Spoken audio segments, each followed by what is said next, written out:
You're listening to the Surrendered Podcast, where we discuss marriage and parenting for women seeking to honor God through our daily lives.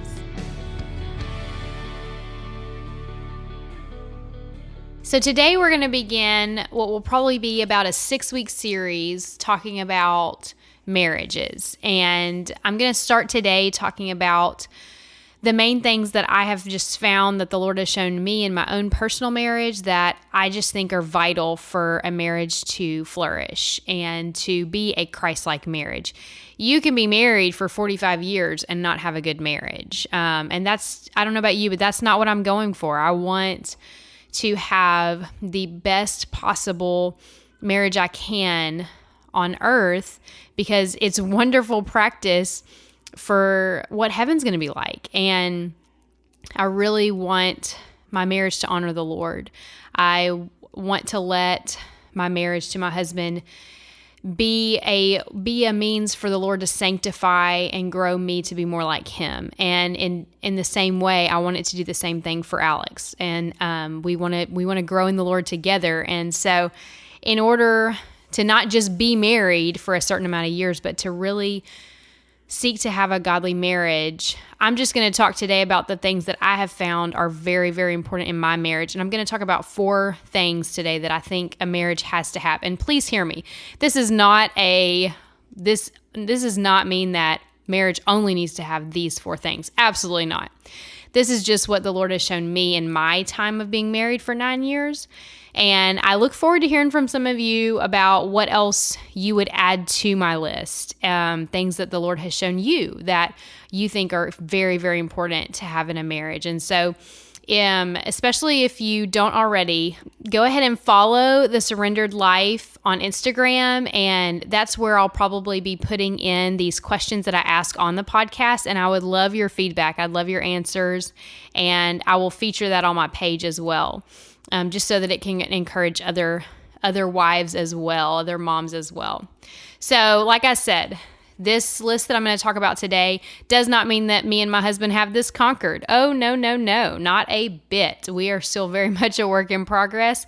We have bad days. We fight. We have fleshly moments more than I would probably care to admit. But like I said, marriage is such a sanctifying process. And I don't know how people who do not know the Lord stay married. I mean, it makes sense that the divorce rate is so high in today's world, because if you try to stay in a happy, healthy marriage and you don't know the Lord, I mean, I just think you're set up for failure, because there is no way we can die to ourselves every day and choose the betterment of another person who lives with us 24/7 without the help of God. I mean, we are not capable of choosing right every single moment of every single day without the Lord's help.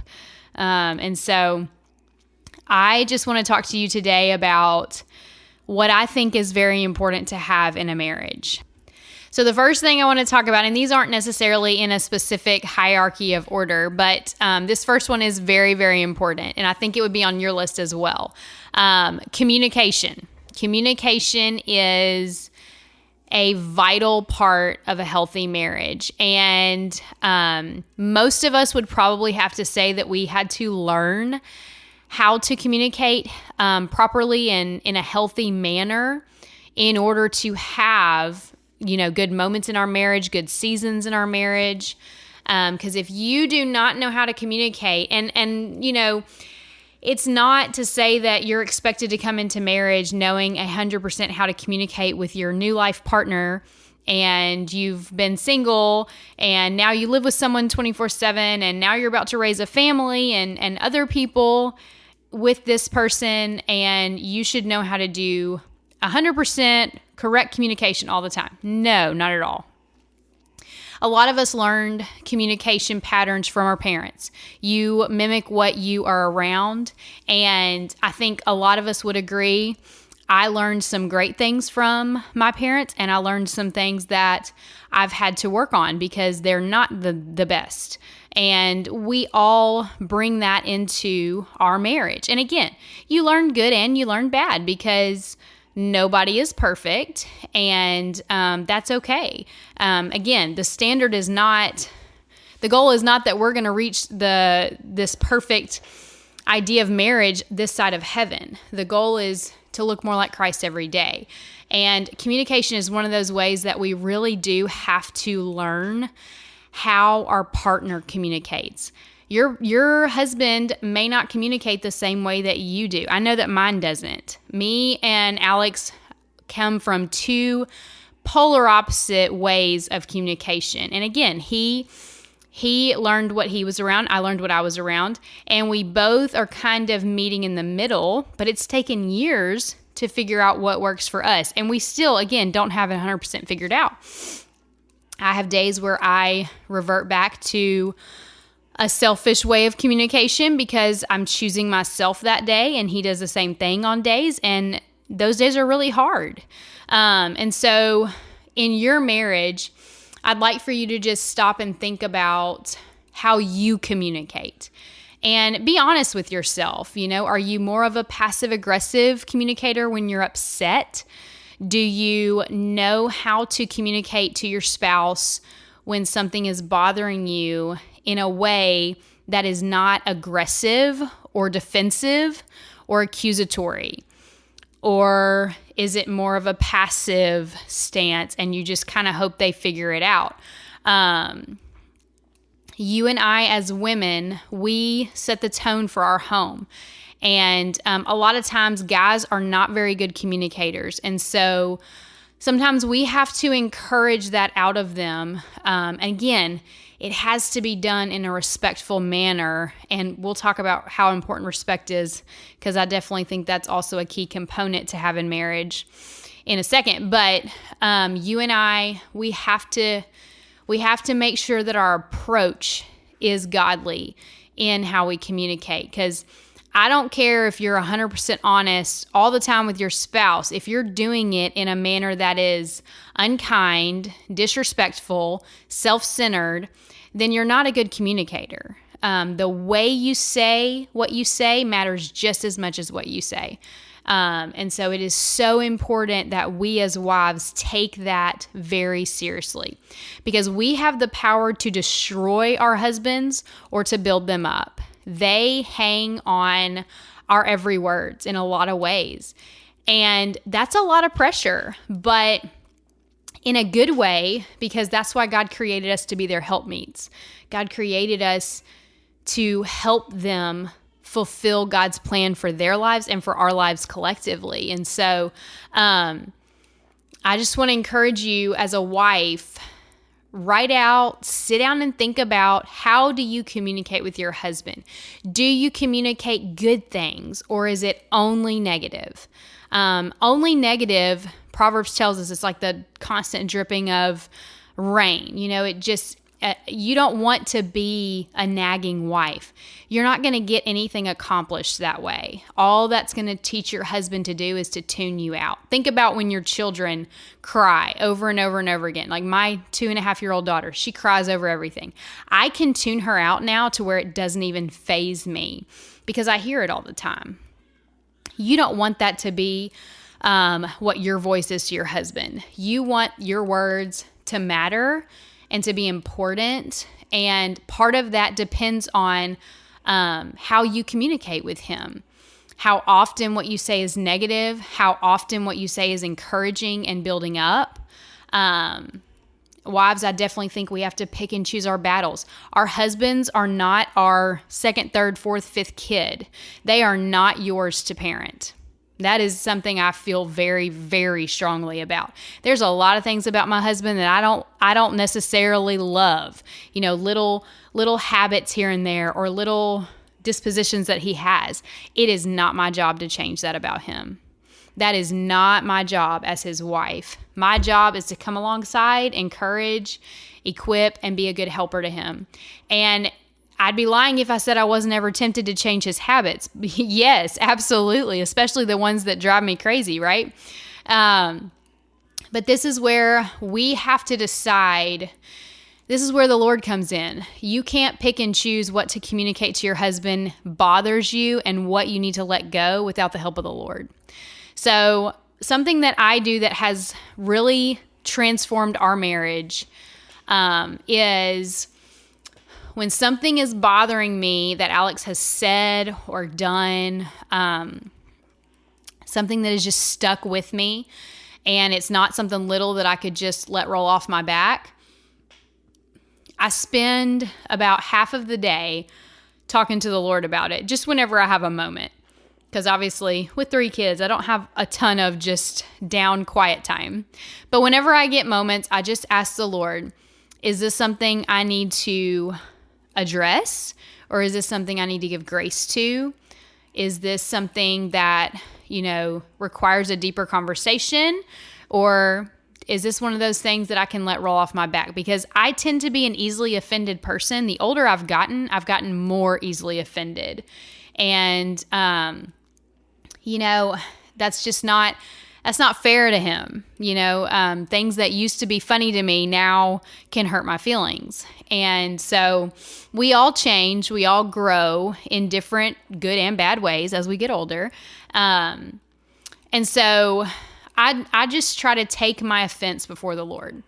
And if God gives me a piece to talk to him about it, I try to talk to him that evening about it and not let it fester. And I've learned that I feel like this would probably work with your husbands as well. Give specific examples of what hurt your feelings or what upset you, because they're not going to remember a quick conversation that was done, 2 weeks ago, and you can't give any specifics to what they said. I've found myself in that situation multiple times where I'm trying to explain an offense to Alex, but I can't give him specific details and he doesn't know what I'm talking about. Well, that's not helpful because then he doesn't know what the problem is. And so we have learned that communicate quickly. Don't let it fester. Don't let it sit around. So I try to spend, since Alex goes to work and I stay home for the most part, I try to spend that day talking to the Lord about it because I firmly believe you go to the Lord first. Your husband he's not God. And so he cannot fix everything for you. God is your number one source of all. And he is who you are to be dependent on first and foremost. And a lot of times the Lord is just calling me to die to myself and let it go. Because I know a lot of times, even if Alex, for instance, says something that could be taken offensively, I know he didn't mean it like that. And when I stop and think about it, I'm like, I need to let that go. I don't need to waste another moment on that. So I just want to challenge you to think about how you communicate with your spouse. How does your spouse communicate with you? Because you need to communicate in a way that both of you feel heard and feel listened to and feel important. And if one of you tends to be more passive, then it's going to be a little harder. Alex tends to be a little bit quieter with communication, and I tend to talk a little bit more, but I'm quick to brush it off because I don't want the conflict to be there. Whereas he will stay in the conversation longer than me because he wants it fixed. So figure out what your dynamic is with your spouse. Sit down and talk to him about it. Like, ask them when they're upset, do they feel comfortable coming to you and telling them about an offense? Because one thing me and Alex have both had to work on is when each other comes to, if he comes to me or I come to him with hurt feelings, the answer is not to get defensive. The answer is never to get defensive. And Alex has really done a great job in this area, because whereas he used to get defensive as his first response, he now understands that half the time I'm not looking for an I'm sorry. I just want him to see how I feel. And He acknowledges my hurt feelings, and then he'll come back and say, hey, if I can, let me tell you what I meant by this, or here's how I read that situation. Because we're two totally different people, and we take things completely different ways. And the longer you're married, the more you'll understand your spouse and what they mean when they say different things. So with communication, make sure that you understand how you best communicate.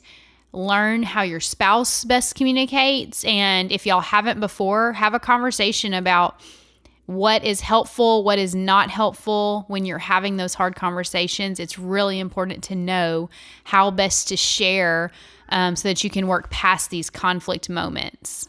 So learn best how to communicate with each other. And wives, make sure that we are not just communicating negatively. Again, we don't want to be a nag. We don't want to be that example that Proverbs gives us, because you won't get what you're wanting by constantly directing attention to little things that you don't like about your husband.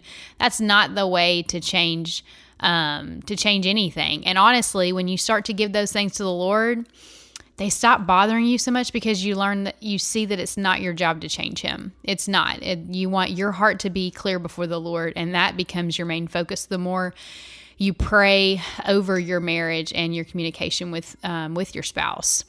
So communicate positively. We as women have, I believe, the most influence over our husbands.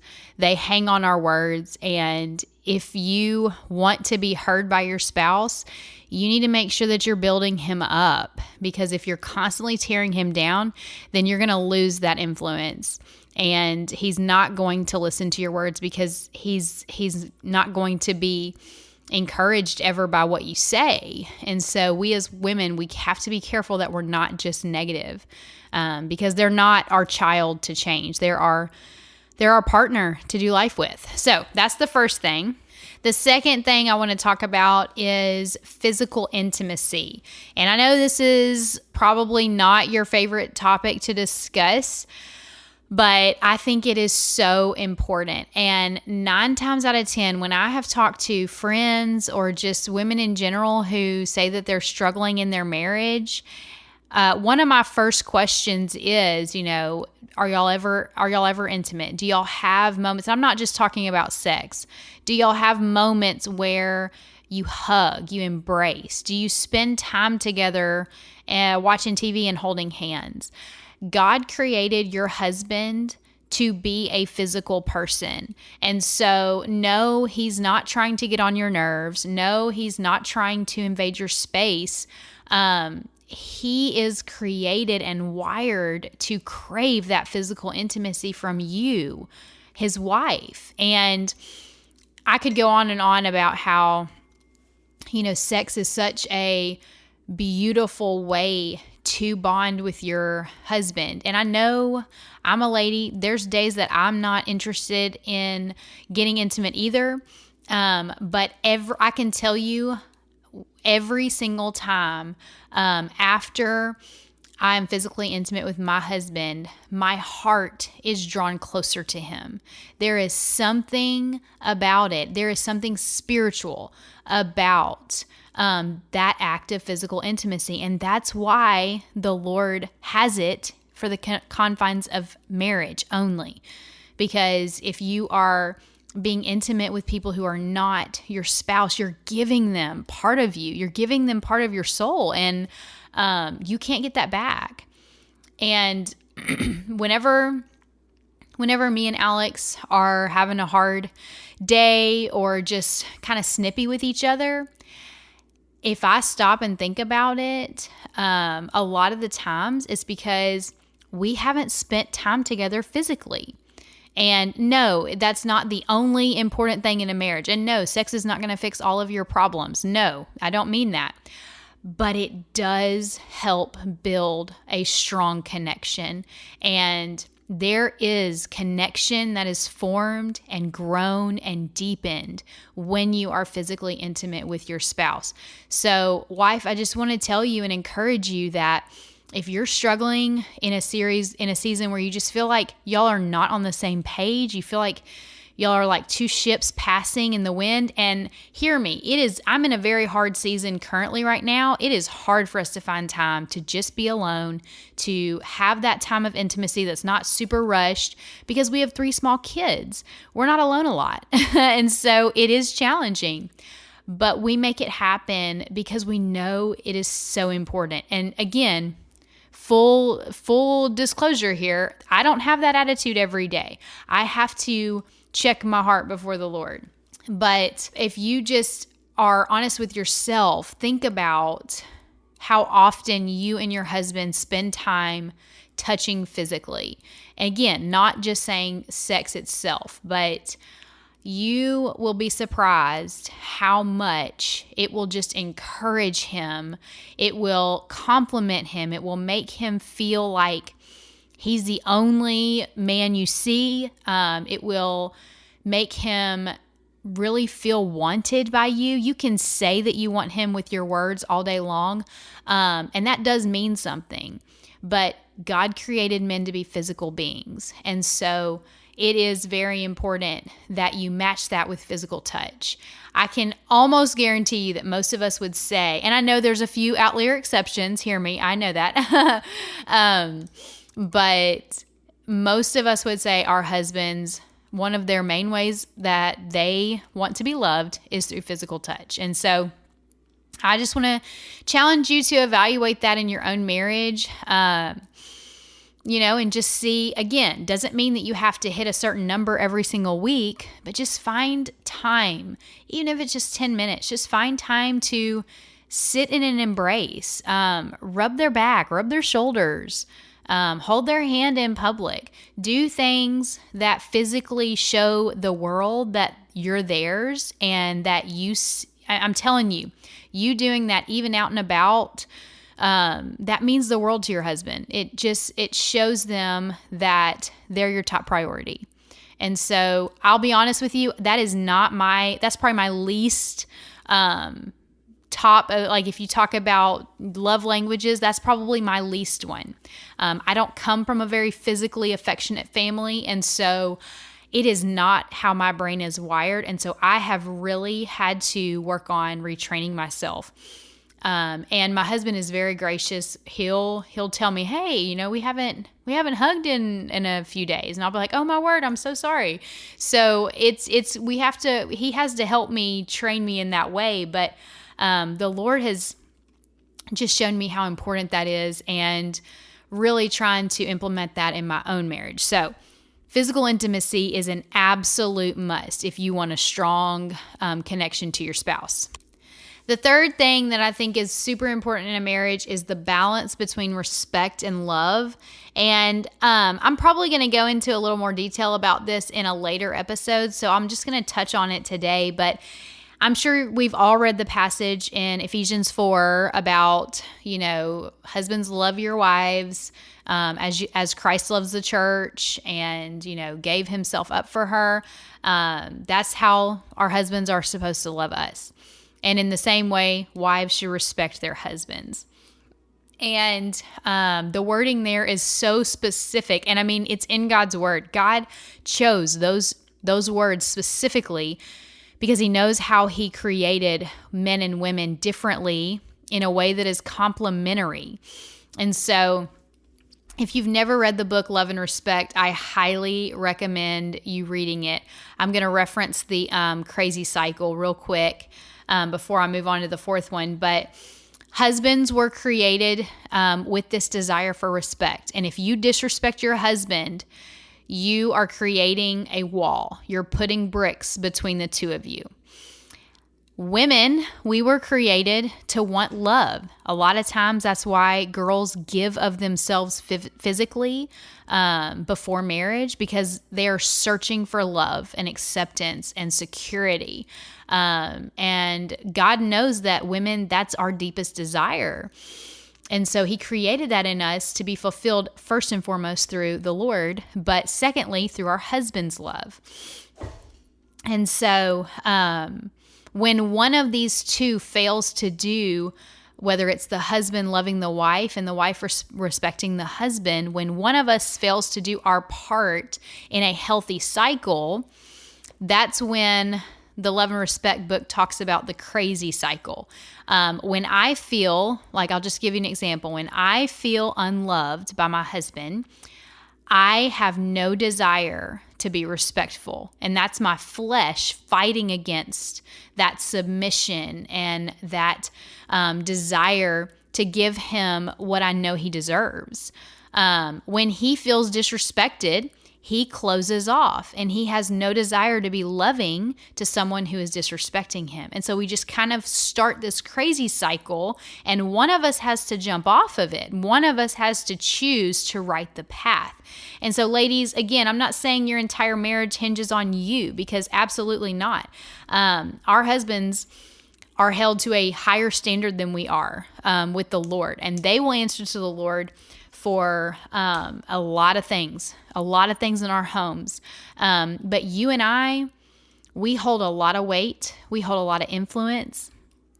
And a lot of times if I choose to be loving, even when I have felt unloved, if I choose to be loving or if I choose to be respectful, my husband comes back with arms open, ready to be loving. And a lot of times it's not even a conscious thing.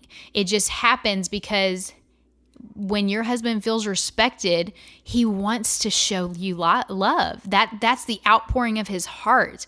When you have made him feel important and respected, and you have honored his position, and you have submitted to his authority in your home, the automatic response of your husband is to show you love and adoration, which is what we want, which is what we're searching for. And again, we're not doing it for selfish reasons, but that's why God created a marriage between a man and a woman, not same genders, because they cannot complement each other. The Lord has designed it in such a way that with his help and with his help alone, marriage can be a beautiful picture of salvation, of us dying to ourselves, giving each other what they need most, being a servant. And it's kind of becomes that verse in Romans 12, we start to try to outdo one another in showing honor to each other. If that's the goal in your house, man, that's amazing. Praise God for that. I want to get there. I'm not there yet, but I want to get there. And so respect and love are so vitally important to just the flow of your relationship with your spouse. All right, the last thing I'm going to talk about today is spiritual depth. I do not think, and I've said this before and I will probably say it a million more times, I do not think you can have a healthy marriage if you do not first have a relationship with the Lord. And I'm going to go a step further than that. You must have a relationship with the Lord, yes, but you need to be growing in your relationship with the Lord in order to continually be growing in your marriage. If you're kind of a surface level Christian and your relationship with the Lord is just going to church on Sundays and, quoting Christianese Hallmark sayings, well, no wonder you're having a hard time in your marriage, because it's you and not the power of the Lord behind you working to make your marriage healthy. And so I just want to challenge you to evaluate where you are with the Lord. And again, there's grace. There are days where the day gets away from me and I don't get to have uninterrupted quality time with the Lord. Somebody's awake before I even get up, or kids are crying, or whatever the case may be, a hard day at work for you, or whatever it may be. There's grace. Please hear me. There is grace. But every day our goal needs to be that we are growing more like Christ and that we're falling in love with him more each day. We want to spend time with him. We desire for our heart to become the things that are his heart. And the more you fall in love with Christ, the more you're going to fall in love with your husband, the more you're going to love your kids, the more God's heart is going to transform your heart.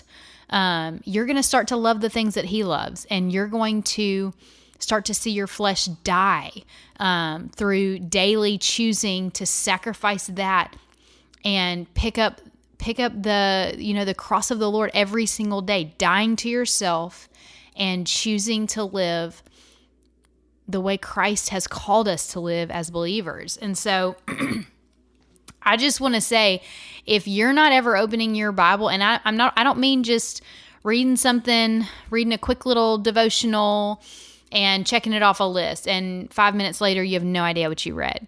That's a waste of a few minutes, because your time with the Lord should change you. Again, there's grace. I'm not saying every single morning I feel like I have an epiphany from the Lord and, my entire day is completely changed. No, some days are hard. Some days are very hard. A lot of days are hard. But what I have started doing is journaling my time with the Lord, and I write down a few key points that I feel like he is showing me and speaking to me, and then I journal out a prayer. And again, I'm doing that so that I can see the Lord working in my heart. The more I write down what his word says, the more it stays with me throughout the day. And I don't know what you could do. And again, I'd love to hear some of your feedback if you guys, especially next week when I put some questions out there about how are you growing in the relationship with the Lord. Please let us know, because I would love to share your answers on there to encourage other women. But you must take responsibility for your walk with the Lord in spending time set aside with him. That is not your husband's job. That is your job as a child of God. Now, the more you grow in the Lord and the more your husband grows in the Lord, the more you're going to grow together in the Lord. But it first requires you two to both be surrendering every day to the Lord. A lot of us want to surrender eternity, but we don't want to surrender today. And we wonder why we're failing at looking like the Lord, because we keep dropping things at the cross and picking them back up, because we want what we want, and we want today to be a day where we accomplish what we want to accomplish. And the Lord knows best. And even if a successful day may mean a lot to you, sometimes in the most unsuccessful days, we hear the most from the Lord, and we look back and see how he was working, even though we didn't know it at the time. And so I just want to challenge you. Maybe you have a husband who is not spending time with the Lord. Man, you need to be praying for him every single day about his walk with the Lord.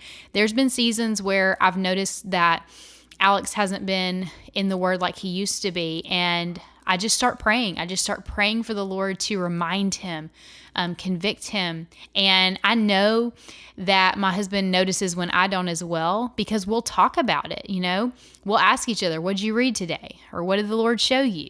And here recently, at the start of the year, we always talk about what our goals are for the next year, our goals together, our goals individually, and all of that. And we both just were honest with each other. Hey, my walk with the Lord has not been what it needs to be. And Alex is really good at just being very honest with me.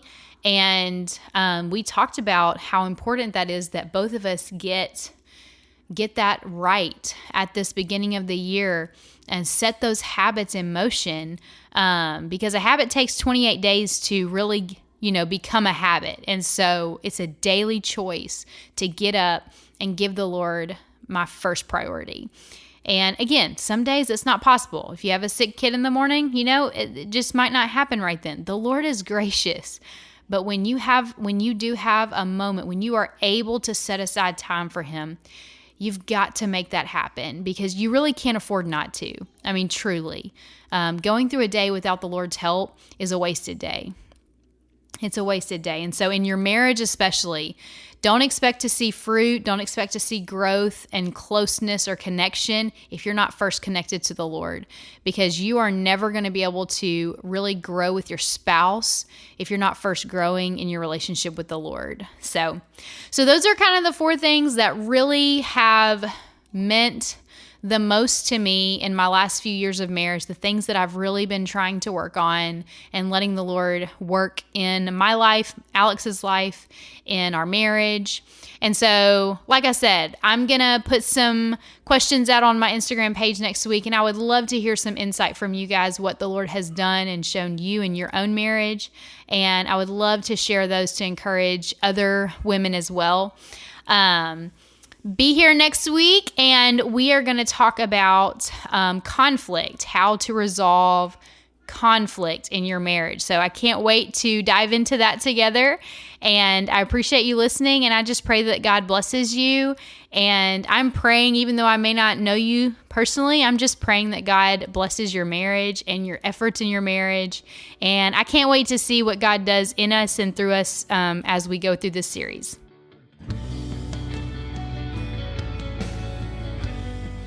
You have been listening to the Surrendered Podcast. I hope today's episode was an encouragement to you. And if it spoke to you, I just want to invite you to like this message, share it, comment, and I look forward to connecting with each one of you. If this message has spoken to you, please feel free to share, like, or comment, and I look forward to connecting with each one of you.